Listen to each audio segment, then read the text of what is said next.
I'd like to spend a few moments to tell you about a cat and mouse game that's been going on for more than 3 decades. You know what a cat and mouse game is, right? Think about a couple of cartoon critters trying desperately to outsmart each other, their tricks and traps getting more and more elaborate. Just when the cat has the upper hand and all hope is lost for the mouse slips away to construct his revenge. No matter how hard either tries, they can't quite seem to keep their lead. That's the idea of a cat and mouse game. No one stays on top for long. Now, the cat and mouse game that I'd like to share with you is being fought not between feline and murine, but between software publishers and pirates. The creating and the cracking of copy protection for computer software has been a decades-long struggle. In the early days of software piracy, software crackers would defeat copy protection on software, then distribute the cracked product to the networked BBSs or internet sites that specialized in distributing unauthorized copies of software. Before this, in the late 1970s, computer software was still distributed in audio cassettes. Software piracy was not a concern, since audio cassettes were relatively expensive, copying was time-consuming and unreliable, and there was no convenient distribution method. Software piracy began to be a problem for software publishers when floppy disks became the storage medium of choice. These were trivially easy to copy compared to the audio cassettes of the 1970s.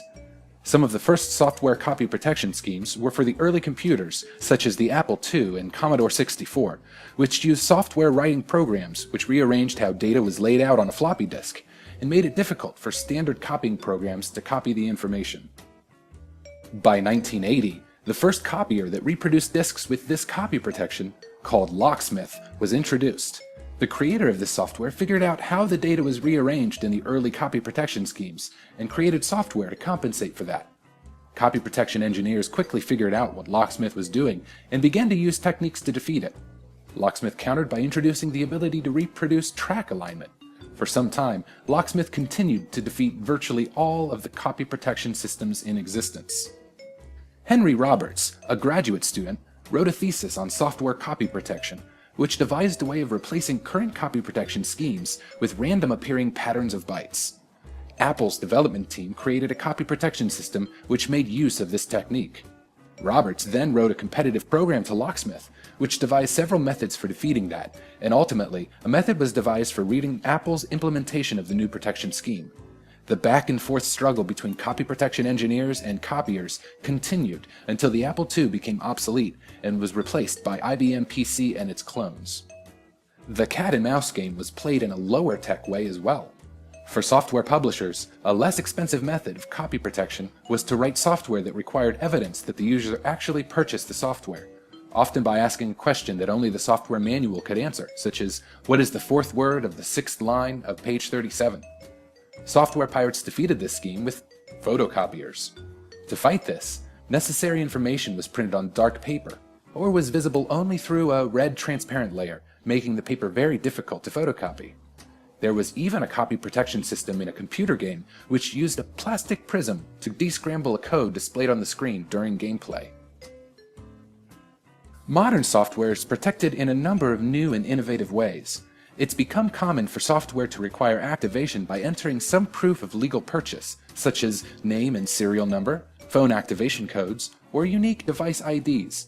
The Xbox, the PlayStation, and the Nintendo Wii all have unique ways of protecting their games from being copied. But as software publishers continue to create protection systems, pirates continue to crack them.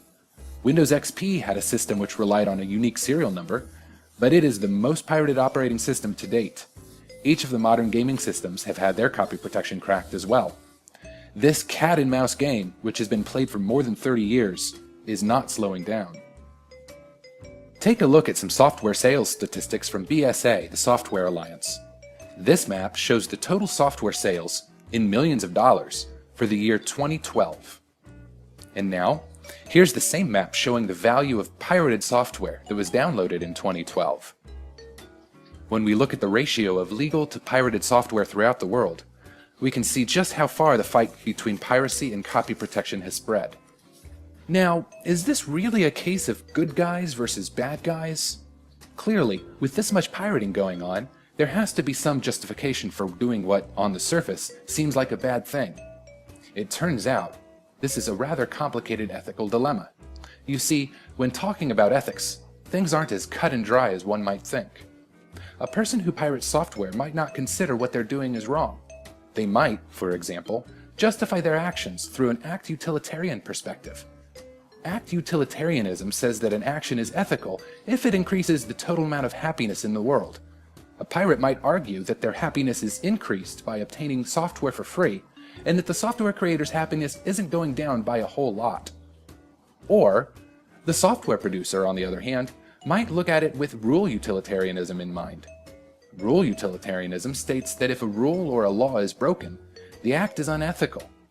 They could also be looking at it through a deontological perspective, like Kantianism, which would view the pirate's actions as using the software producers as a means to an end, and therefore unethical. However you view the ethics of this cat and mouse game, the fact is that it is happening in huge numbers all over the world. Modern music CDs, DVD movies, Blu-ray discs, online media distribution, each have their own copy protection systems which are continuously updated as pirates find new ways to copy their information. New methods of display, like HDMI, are developed to thwart copiers, and new methods of copying are created just as quickly. But no matter how hard either side tries, they can't quite seem to keep their lead. That's what we said about a cat and mouse game. No one stays on top for very long.